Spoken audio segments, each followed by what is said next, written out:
বাংলাদেশে দ্বিতীয় কোনো বিচার বহির্ভূত হত্যাকাণ্ড চাই না। তৌহিদকে কে হত্যা করেছে? সে কেন জীবন দিয়েছে? তাকে কেন হত্যা করা হলো? তার দোষটা কি ছিল?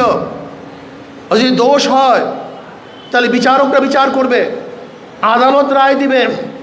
কিন্তু আমরা বাংলাদেশের দ্বিতীয় কোনো বিচার বহির্ভূত হত্যাকাণ্ড দেখতে চাই না। ইসলামী যুব আন্দোলন বাংলাদেশ কর্তৃক আয়োজিত আজকে কর্মী সম্মেলনের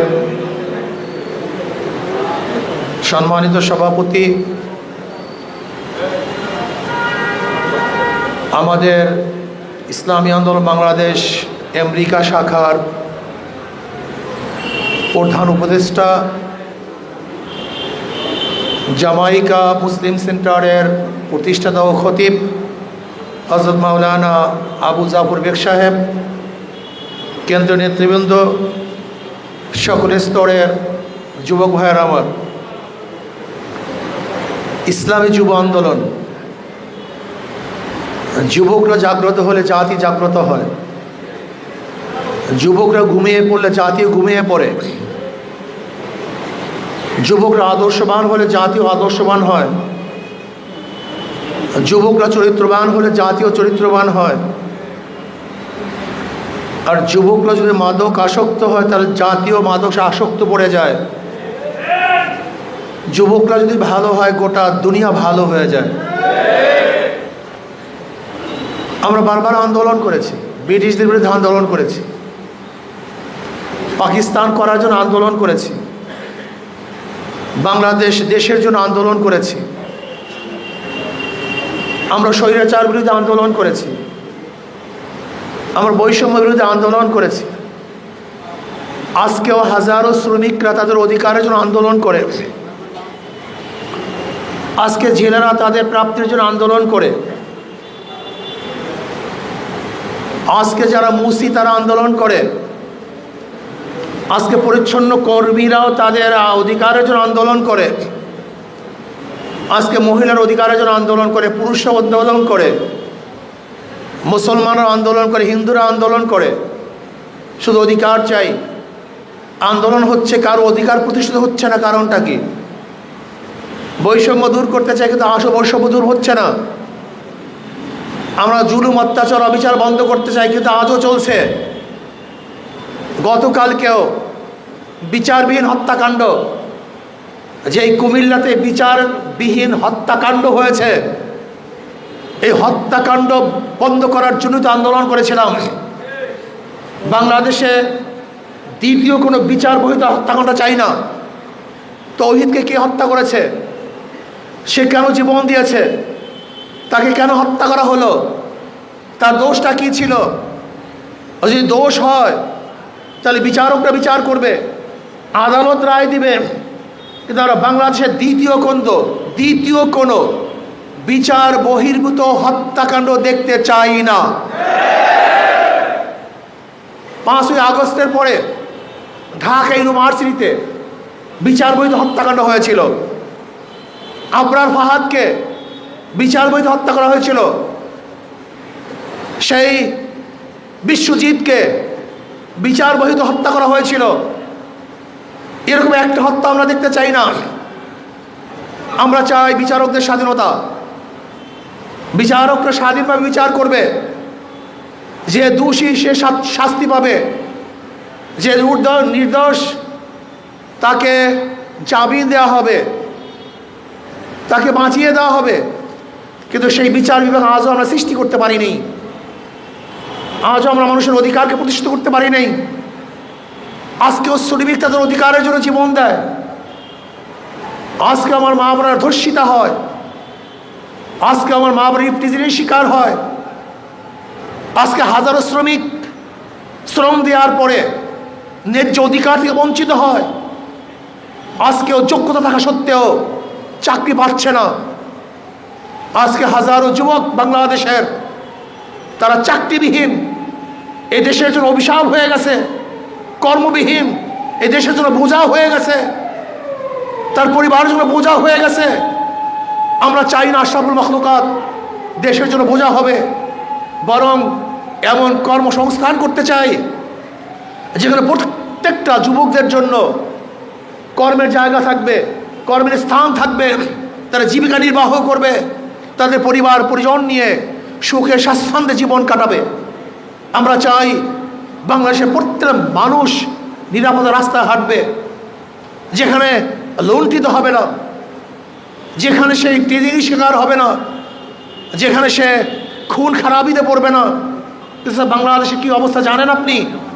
বর্তমানে ছিনতাই বেড়ে গেছে, চরমভাবে ছিনতাই বেড়ে গেছে, আজকে ডাকাতি বেড়ে গেছে, চুরি বেড়ে গেছে, আজকে মানুষের নিরাপত্তা কমে গেছে। এই বাংলাদেশ আমরা দেখতে চাই না। আমরা চাই বাংলাদেশের প্রত্যেকটা নাগরিক দরজা খোলা দিয়ে ঘুমাবে, তার জানমালের হেফাজত থাকবে। আমি চাই আমার প্রত্যেকটা মা বোন ইজ্জত আবরু নিয়ে রাস্তার থেকে ঘরে ফিরবে, ইফটিজিংয়ের শিকার হবে না, ধর্ষিত হবে না, তাকে কেউ আক্রমণ করবে না। আমি চাই প্রত্যেকটা নাগরিক যে কোনো জায়গায় যাবে, আবার জানমালের নিরাপত্তার সাথে সে ঘরে ফিরে আসবে, তার জানমালের জাতের কোনো ক্ষতি হবে না। এরকম বাংলাদেশ আমরা চাই। আমরা দুর্নীতির বিরুদ্ধে আন্দোলন করেছিলাম, কিন্তু কোনো অফিস আদালতে কোনো দুর্নীতি কমে নেই, কোনো অফিস আদালতে কোনো ঘুষ কমে নাই, 1 টাকাও ঘুষ কমে নাই, বরং সে আগের অবস্থায় আছে। ঘুষ ছাড়া কাজ চলছে না, দুর্নীতি ছাড়া কোনো অফিস নাই। এই বাংলাদেশ আমরা দেখতে চাই না। আমরা একটা মানুষের বাংলাদেশ দেখতে চাই, যেখানে মানুষ বসবাস করবে, প্রত্যেকটা মানুষকে ভালোবাসবে, প্রত্যেকটা মানুষ তাদের সহযোগিতা করবে, তাদের দুঃখে কষ্টে দুঃখিত হবে, তাদের কষ্টে সে কষ্ট পাবে। এরকম একটা বাংলাদেশ আমরা দেখতে চাই। ওই উসিরুনা আলা আনফুসিহিম ওয়ালাউ কানা বিহিম খাসাসা, যেখানে নিজের চেয়েও ভাইকে প্রাধান্য দিবে। এরকম একটা বাংলাদেশ আমরা দেখতে চাই। আমরা দেখতে চাই প্রত্যেকটা ধার্মিক তার ধর্ম পালন করবে, মুসলমান তার ধর্ম পালন করবে, হিন্দুরা তার ধর্ম পালন করবে, খ্রিস্টানরা ধর্ম পালন করবে। প্রত্যেকটা ধার্মিক আনন্দের সাথে তাদের ধর্ম পালন করবে। সে একটা দেশ আমরা বাংলাদেশ হিসাবে দেখতে চাই। আমরা কি দেখতে চাই? কোনো ক্ষুধার্ত মানুষ বাংলাদেশে দেখতে চাই না, বস্ত্রহীন একটা মানুষ দেখতে চাই না, ঘরহীন একটা জনগণ বাংলাদেশে দেখতে চাই না, চিকিৎসাবিহীন একটা মানুষ মারা যাক এই বাংলাদেশ আমরা চাই না। আমরা চাই না আমাদের কোনো বাচ্চারা অশিক্ষিত থাকবে, এরকম বাংলাদেশ আমরা চাই না। বাংলাদেশের প্রত্যেকটা নাগরিক শিক্ষিত হবে, প্রত্যেকটা নাগরিক উচ্চশিক্ষা শিক্ষিত হবে। আমাদের গরিব মেধাবীরা বিনা পয়সায় উচ্চ ডিগ্রি অর্জন করবে, সরকার সেই ব্যবস্থা করবে। সেই বাংলাদেশ আমরা দেখতে চাই। আমরা বাংলাদেশ কোন বাংলাদেশ দেখতে চাই? বিধবারা যেন ক্ষুধার্ত অবস্থায় না থাকে, সরকার যেন আমার বিধবা মা বোনের কাছে সমস্ত খাদ্য অন্ন বস্ত্র প্রদান করে। আমি চাই এতিম মিসকিনদের যেন নিজেদের উপর নিজেরা বোঝা না হয়, বরং একজন এতিমকে একজন মিসকিনকে সরকার লালন করবে, পালন করবে, তার সমস্ত দায় দায়িত্ব গ্রহণ করবে। এটা আমরা চাই। আমরা চাই সাংবাদিকরা বস্তুনিষ্ঠ সংবাদ পরিবেশন করবে, যেখানে দালালি থাকবে না, যেখানে হলুদ সাংবাদিক থাকবে না, যেখানে মিথ্যাকে সত্য, সত্যকে মিথ্যা করা হবে না, যেখানে বস্তুনিষ্ঠ সন্ত্রাস পরিবেশিত হবে, যেটা সত্য সেইটা প্রকাশ হবে, যেটা মিথ্যা সেটা প্রকাশিত হবে না। এরকম সংবাদপত্র আমরা দেখতে চাই। আমরা চাই অফিসারগুলি মানুষ বান্ধব অফিসার হবে, মানুষ বান্ধব, যারা জনগণকে সেবা করবে, আদর করবে, শ্রদ্ধা করবে, সম্মান করবে। একজন অফিসার যেন বুঝে যে আমি পাবলিকের টাকায় এদের ভ্যাট, এদের ট্যাক্স, এদের টাকায় আমি জীবিকা নির্বাহ করি, এরা আমাকে দেয়, আমি নেই, কাজে এরা শ্রদ্ধার পাত্র। একজন পাবলিক, একজন জনগণ, তার টাকায় আমি আমার জীবিকা নির্বাহ করি, আমার পরিবার পরিচালনা করি, কাজে পাবলিককে সম্মান করতে হবে, শ্রদ্ধা করতে হবে। এরকম মেজাজি অফিসার আমি চেয়ারের মধ্যে দেখতে চাই। আমি কি দেখতে চাই? আমি দেখতে চাই প্রত্যেকটা মৎস্যজীবী তারা যেন তাদের স্বাচ্ছন্দ্যে জীবিকা নির্বাহ করতে পারে। একজন মেথর পরিচ্ছন্ন কর্মী, তার যেন ইজ্জত থাকে, সম্মান থাকে, সে আশরাফুল মাখলুকাত, তাহলে শ্রদ্ধা করা হয়। সম্মান করা হয়, তার কাজের দিকে তাকিয়ে তাকে যদি ঘৃণা না করা হয়। আজকে পরিচ্ছন্ন কর্মীরা যদি আমাদের শহরকে পরিচ্ছন্ন না করেন, যত বড় লোক হন না কেন, আপনি রাস্তায় নামতে পারবেন না। তার গুরুত্ব কোনো অফিসার হয়েছে কম না, অনেক বেশি। একজন কৃষক, সে যদি কৃষি কাজ না করে আপনি কি খাবেন? তার কৃষি কাজকে ঘৃণা না করি, বরং আমি মনে করি সে যদি আজকে কৃষি না করতো আমি খাবার খেতে পারতাম না। কাজে সে আমার কাছে শ্রদ্ধেয়, সে আমার কাছে সম্মানিত। এই মেজাজ আমাদের থাকতে হবে। একজন জেলেকে ঘৃণা না করি, সে যদি কষ্ট করে শীতের মধ্যে, বন্যার মধ্যে নিজের জীবনের রিস্ক নিয়ে মাছ না ধরতো, তাহলে আমি সুস্বাদু মাছ খেতে পারতাম না। এই মেজাজ থাকা চাই। আজকে আমার হাজারো জেলারা তারা সেই সাগরের মধ্যে যায় আর ঘরে ফিরতে পারে না। এই রিস্ক নিয়ে যদি তারা মাছ না ধরতো, তাহলে আমাদের বাংলাদেশের অর্থনীতি চাঙ্গা হতো না। কাজে সেও আমার কাছে শ্রদ্ধার পাত্র। এই মেজাজ আমাদের থাকা চাই। কিন্তু আমাদের অবস্থাটা কি? আমাদের অবস্থা হলো আমাদের মধ্যে সাম্যতা নেই, মানবিক মর্যাদা নেই, সামাজিক ন্যায় বিচার নেই। আজকে যারা রেমিটেন্স যোদ্ধা, যারা প্রবাসী, যাদের টাকায় আমাদের দেশের অর্থনীতি চাঙ্গা হয়, সেই রেমিটেন্স যোদ্ধাদেরকে শ্রদ্ধা করা দরকার, সম্মান করা দরকার, ইজ্জত করা দরকার। তাদেরকে বাংলাদেশের উন্নয়নের পার্ট মনে করা দরকার। তারা একটা পার্ট। যদি তারা উন্নয়ন না করতো তাহলে বাংলাদেশ উন্নয়ন হতো না। আমি মনে করি সরকারের উচিত প্রবাসী মন্ত্রণালয় খুলে বাংলাদেশের প্রত্যেক নাগরিককে গোটা দুনিয়ার মধ্যে কীভাবে ছড়িয়ে দেওয়া যায় সেই ব্যবস্থা গ্রহণ করা। বাংলাদেশ সরকার কী করে আমি জানি না। খাস করে বর্তমান অন্তর্বর্তী সরকারের প্রধান ইউনূস সাহেবকে আমি বলবো, যেহেতু আপনার আন্তর্জাতিক রিলেশন আপনার অনেক চাঙ্গা, অনেক শক্তিশালী, আপনার বাংলাদেশের জন্য একটা কাজ করুন, শুধু একটা কাজ। সেই কাজটা হলো এই, আপনি গোটা দুনিয়ার মধ্যে আমাদের বাংলাদেশের জনশক্তিকে কিভাবে সাপ্লাই দেওয়া যায়, গোটা দুনিয়ার মধ্যে আমাদের বাংলাদেশের জনশক্তিকে কিভাবে নেওয়া যায়, আপনি শুধু একটা ব্যবস্থা করুন, অন্য কিছুর দরকার নেই। যদি একটা ব্যবস্থা শক্তিশালী করতে পারেন, কিয়ামত পর্যন্ত আপনার নাম সবাই মনে রাখবে। বাংলাদেশ চাঙ্গা হয়ে যাবে, যুবকরা বেকার থাকবে না, আমাদের অর্থনীতি অনেক বেশি চাঙ্গা হয়ে যাবে, শক্তিশালী হয়ে যাবে। কাজে বাংলাদেশের বেকার যুবকদেরকে, বাংলাদেশের বেকার মানুষদেরকে কিভাবে বিদেশে পাঠানো যায় এবং বিদেশে নিরাপত্তার সাথে পাঠানো যায়, হয়রানির শিকার না হয়। আমাদের দেশের সরকার আমাদের জন্য কিছুই করেনি। আমাদের হাজারো ঋষি, চামার, কুলি, মজদুর, কৃষকরা ধার করে, ঋণ করে, সুদে টাকা নিয়ে নিজের জমি বিক্রি করে বিদেশে যায়। বিদেশে গিয়ে আমাদের দেশের রেমিটেন্সকে চাঙ্গা করে, আর আমরা তাদের সাথে দুর্ব্যবহার করি। শুধু কি তাই, বাংলাদেশের যে রাষ্ট্রদূতগুলি আছে বিদেশে, আমাদের দেশের কোনো প্রবাসীরা বিপদে পড়লে তাদের সাথে ভালো ব্যবহার করে না। আমি নিজে সাক্ষী, ভালো ব্যবহার করে না, শ্রদ্ধা করে না, সম্মান করে না। আপনি কি জানেন বাংলাদেশের একজন শ্রমিকের যেই দাম, অথচ ভারতের শ্রমিকরা একই কাজ করবে তার চেয়ে কম কাজ করবে, তাদের বেতন বেশি। এর কারণটা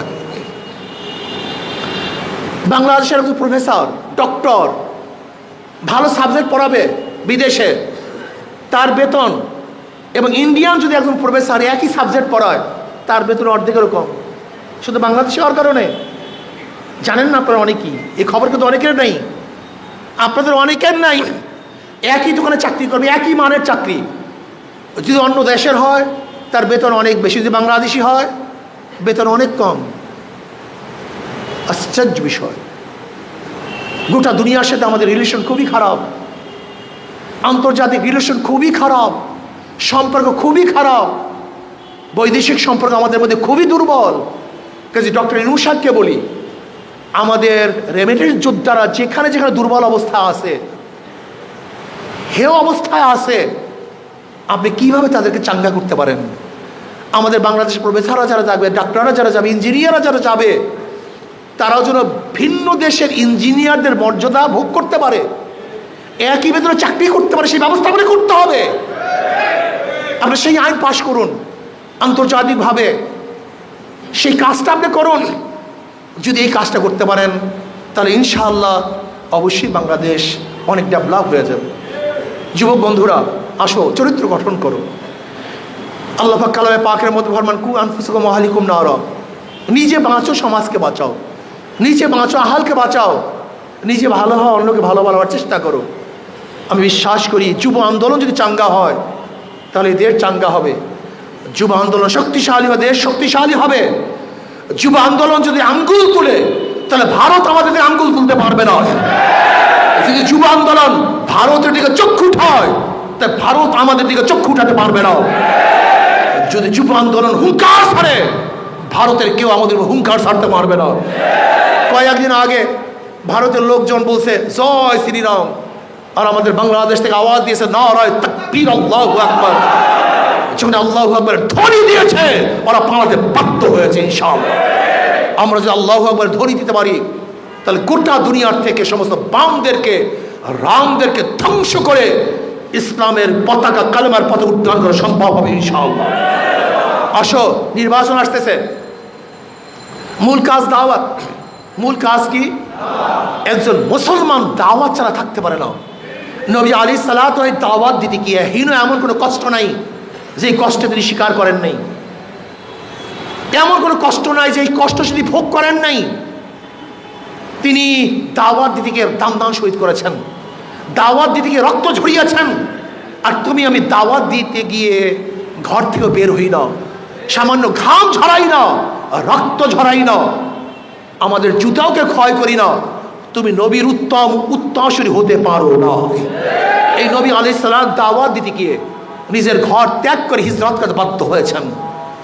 সাহাবারা এই দাওয়াত দিতে গোটা দুনিয়ার মধ্যে ছড়িয়ে পড়েছেন। আমি যুব আন্দোলনকে বলবো আজকের থেকে মেজাজ দাওয়াতি করো।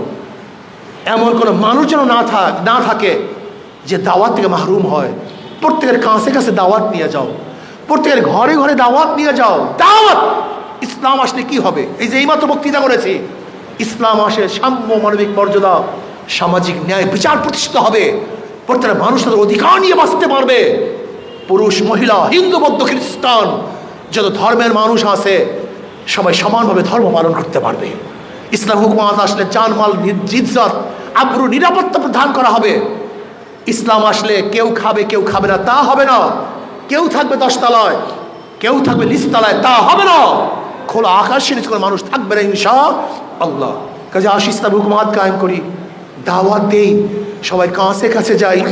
নির্বাচন আসতেছে, ওই যে শান্তির প্রতি হাত পাখা, যারা নৌকা নির্বাচন করে, যারা নৌকা নির্বাচন করে তারা নৌকা চালাতে পারে না।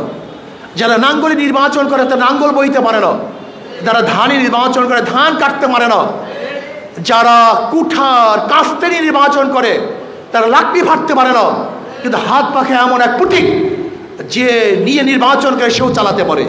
যারা নির্বাচন করে তারাও চালাতে পারে, পুরুষরাও চালাতে পারে, মহিলারাও চালাতে পারে, হিন্দুরাও চালাতে পারে, মুসলমানরাও চালাতে পারে, গরিবরা চালাতে পারে, ধনীরা। এই প্রতীক হলো হাত পাখা, শান্তির প্রতীক। কারেন্ট ফেল করে, হাত পাখা ফেল করে না। কারেন্ট যেতে পারে, হাত পাখা আমি ছেড়ে যায় না। বিছানায় অন্য কোনো মার্কা না থাকলেও মানুষ আদর করে বুকের উপরে হাত পাখা নিয়ে ঘুমাতে থাকে, কথা ঠিক না? এই প্রতীক শান্তির প্রতীক, প্রতীক শান্তির প্রতীক। আমি বিশ্বাস করি হাত পাখা যদি বিজয় হয় এই জনগণ বিজয় হবে, হাত পাখা বিজয় হয় দেশ বিজয় হবে, হাত পাখা বিজয় হয় জাতি বিজয় হবে, হাত পাখা বিজয় হলে ইসলাম বিজয় হবে, হাত পাখা বিজয় হলে মানবতা বিজয় হবে। কাজে আসুন, আগামী দিনের রাষ্ট্র হবে, দেশ হবে কোন দেশ? ইসলামের দেশ। আগামী রাষ্ট্র হবে হাত পাখার দেশ। সব মার্কা দেখা শেষ, হাত পাখার বাংলাদেশ। সব মার্কা দেখা শেষ, হাত পাখার বাংলাদেশ। ডিজিটাল বাংলা দেখেছি, সবুজ বাংলা দেখেছি, সোনার বাংলা দেখেছি, স্মার্ট বাংলা দেখেছি। আর কোনো বাংলা দেখতে চাই না। এবার হবে ইসলামী বাংলা ইনশাআল্লাহ। কাজে আল্লাহ আমাকে এবং আমাদের সবাইকে হাত পাখা প্রতীকে নির্বাচন করে ইসলামকে বিজয় করার তৌফিক দান করেন। ওমা আলাইনা ইল্লাল বালাগ। বিগত